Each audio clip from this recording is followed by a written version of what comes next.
Hey, ladies and gentlemen, welcome back to the channel. I'm your host, KPZ1234, and you're in the home of the Slightly Above Average Ship Review.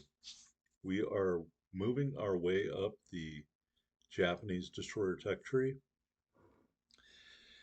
and today I'm going to show you a couple games in the Mutsuki Tier 4 original tech tree line destroyer. So this is the true torpedo boat. As you can see, the enemy team has the Minikaze on there, which is the alternate line. We're here on the Atlantic Domination match down tier. The reason why I'm bringing you two games, our second game is more of a full game. It will include a review of the ship and the port. A ton of base XP in our second game.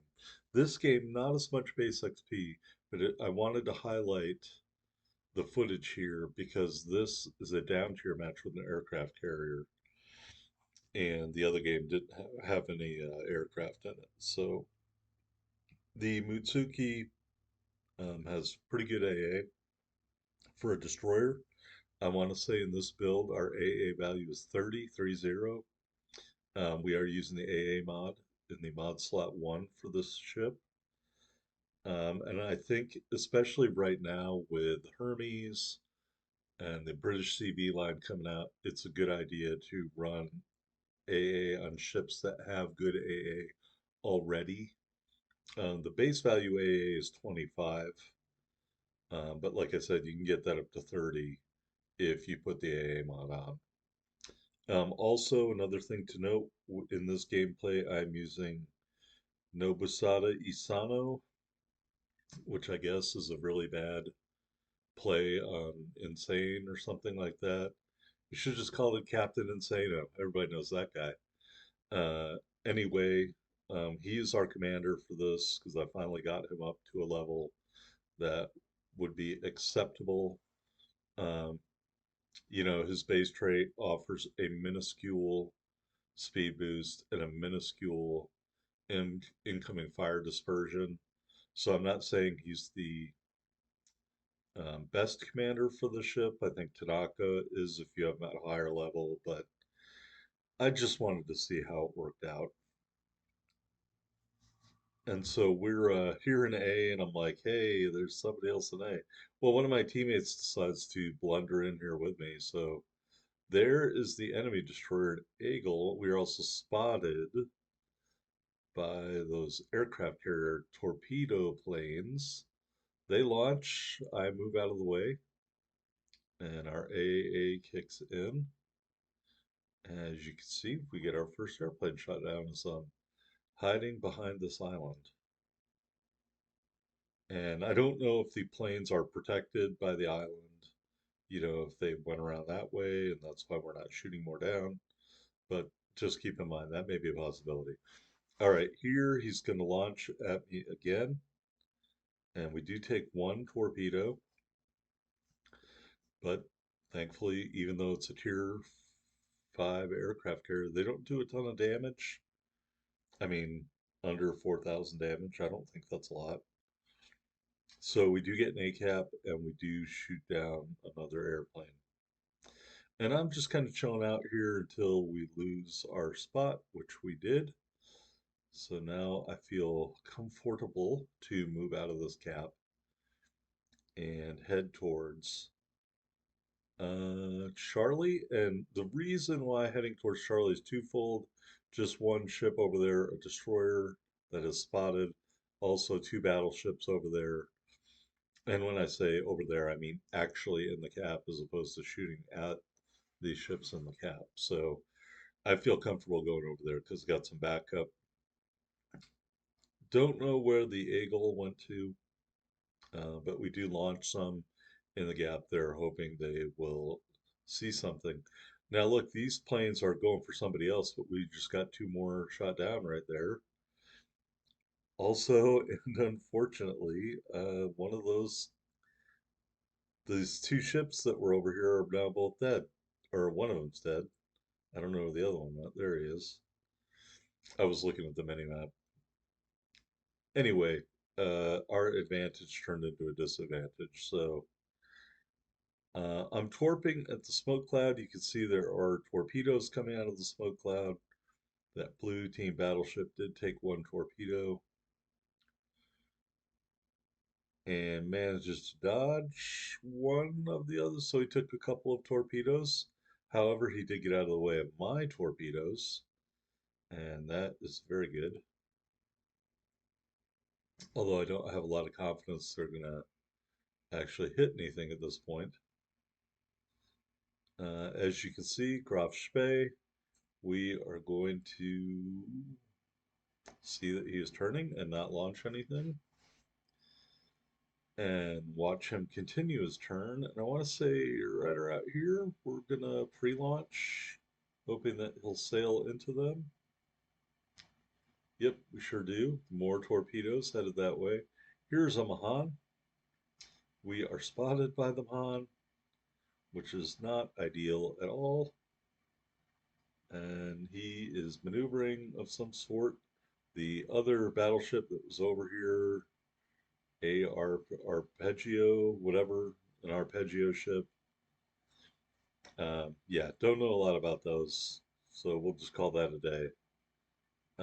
Thankfully, the Mahan here runs into a torpedo, and I want to say we got a torpedo strike on the Graf Spee as well. We are smoked up. You may not be able to see that, but we did smoke up, so that's why we can't see the Graf Spee anymore. And you look at the scoreboard or look at the mini map. Um, Enemy's about to take B, you know, and they have control of all three caps right now. We are on radar or sonar, so that's not good. Graf Spee shooting at us. Maybe if I can get a torpedo off, we might be able to do something, but I am not holding my breath at all. And he did launch torpedoes as well. So we will see that he ran into the island. So we will get some torpedoes off on him as we shoot down another airplane. And there's the Eagle. And we are in the big trouble here, so I am getting out of Dodge. And maybe the Graf Spee will sail in reverse right into those torpedoes and die. Perhaps. Oh, yes. All right, so that is kill number two, couple torpedo strikes on the Graf Spee, and that's that. Eagle over there with 108 hit points. The Eagle would eat my lunch.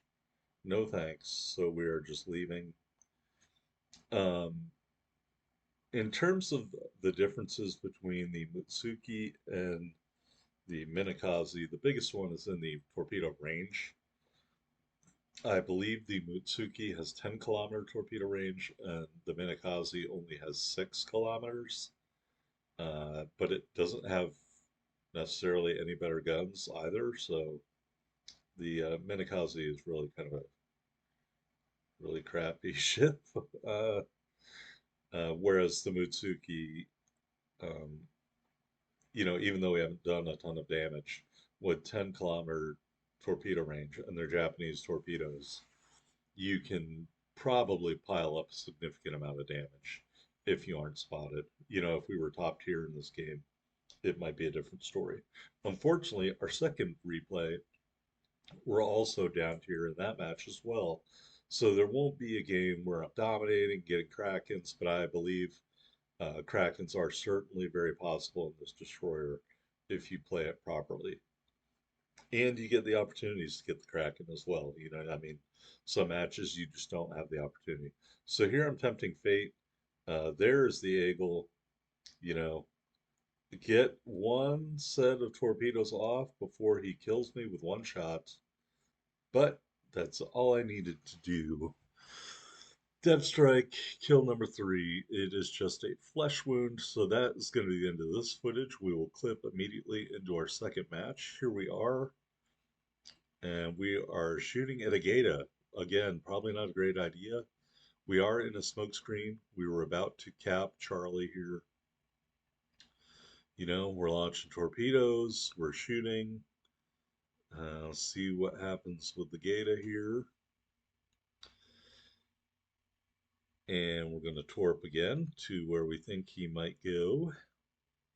And just trying to keep our HE going in there. Maybe we can set him on fire.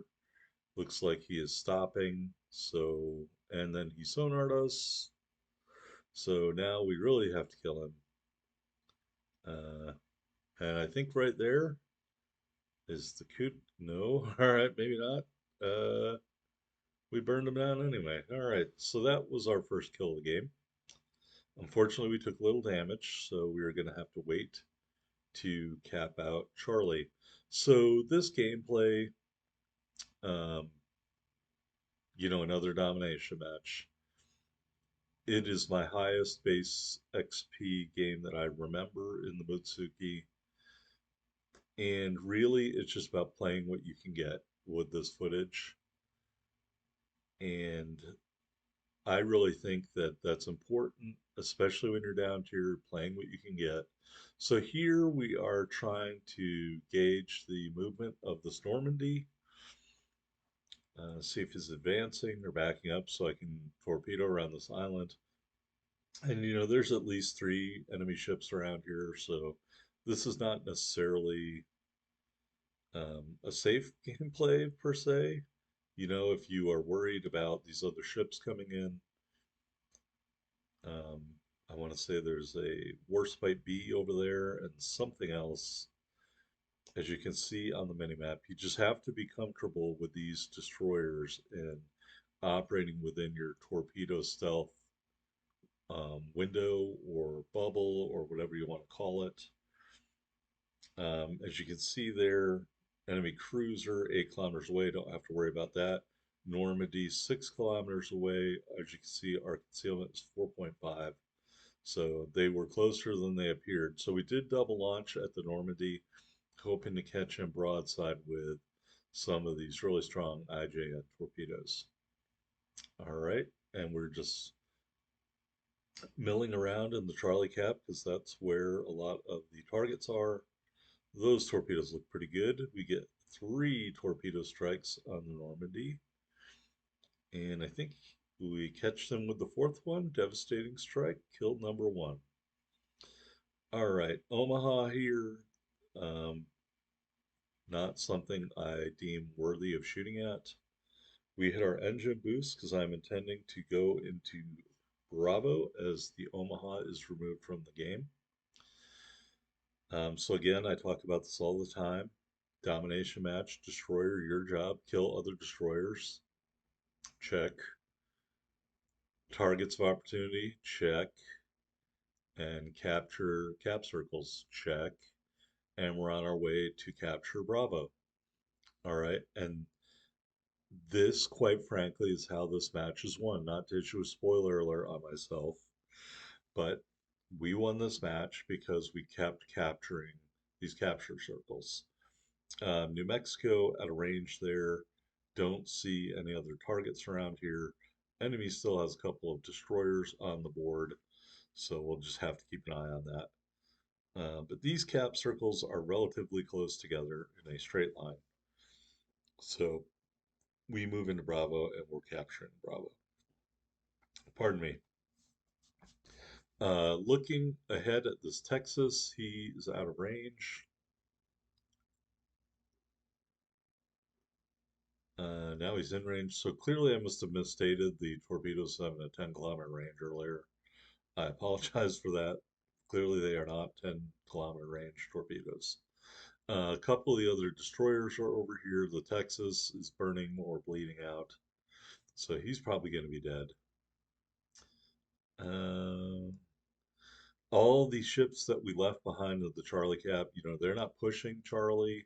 I don't know if the destroyer is over there preventing them from doing that actively and they know that, or like many players, they just don't try to cap at all, which is something I just don't understand in this kind of a match. All right, so we capture Bravo. As you can see, there's a smoke cloud there. That is one of the enemy destroyers, presumably. So looking at that, that's a ways away. Looking at Alpha, so I turn back and I'm going towards Alpha, and we're going to try to engage whatever's in the smoke cloud and or capture Alpha. There's a look at the teams to their left. They have an Akotnik, they have a Kamikaze. So two of the most dangerous ships, destroyers at Tier 4. You've got probably one of the premier gunboats in the Akotnik, and you've got the premier torpedo boat in the Kamikaze. So that's very reassuring and everything. All right, we are torping here at the smoke cloud, or we're torping at the Kamikaze, I think by accident. I was intending to torp at the smoke cloud. There is the smoke cloud torps you were all promised. All right, Kamikaze, I'm going to try to reverse my turn here. He gets taken out, but he also takes out the California. So that was cool and everything. And as you can see, we're now down, and the Akotnik makes himself known. Unfortunately, the Akotnik cannot maneuver out of the way of that torpedo. Dev strike, kill number 3. All right, so let's move into Alpha here and capture our third capture circle. And it will be a solo cap. So we were briefly down by one ship. Now we've kind of even the odds. They've got two battleships. We have a battleship and myself is at pretty good level of health. So I feel pretty confident we're going to win this game. We have two of the capture circles, and we're on our way to capturing the third one. And really, just right here, I thought to myself, you know what? If things go well, maybe I can get that Kraken. You know what? But at the end of the day, um, the slight lead we have is because of me capturing Bravo. Same amount of ships killed. They had Alpha, we had Charlie, but it's that capture of Bravo that's given us a slim 40 to 50 point lead in this match so far. All right, and we do get our third solo base cap. So this is a pretty successful game in any metric.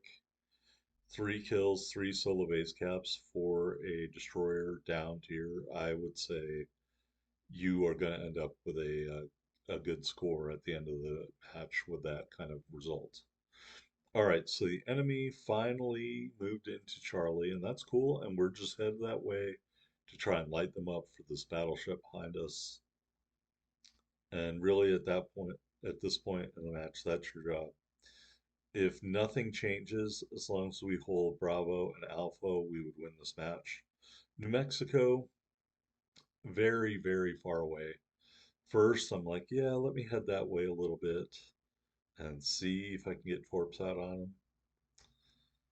Um, you know, maybe he won't expect that. Plus, I don't know where the enemy ship is, but I'm like, yeah, that's kind of very far away.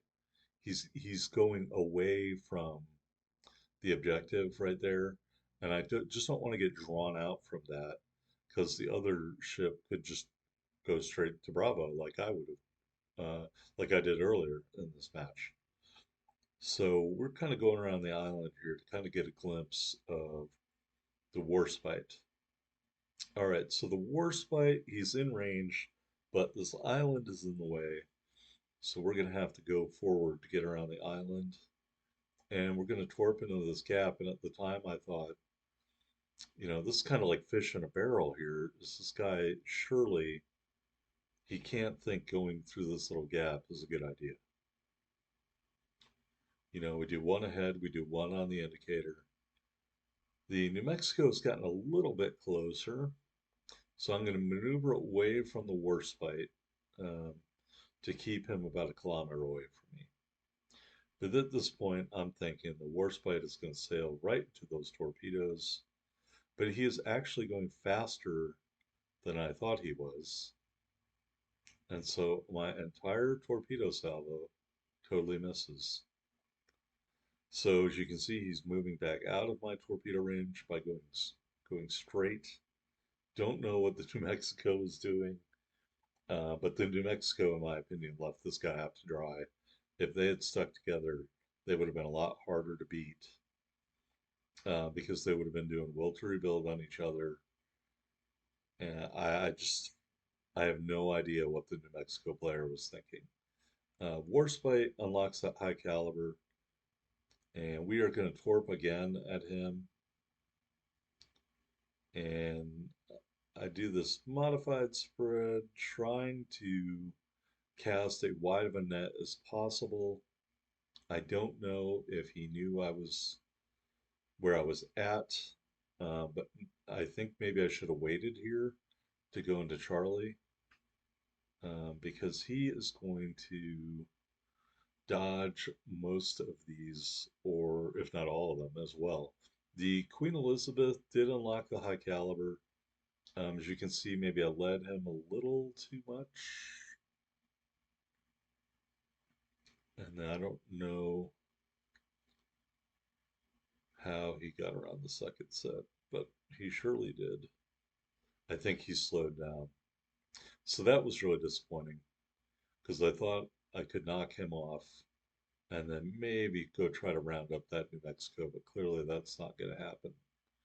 So we're here in Charlie. They're capturing Bravo, get a shot around the island, try to reset, and we do somewhat.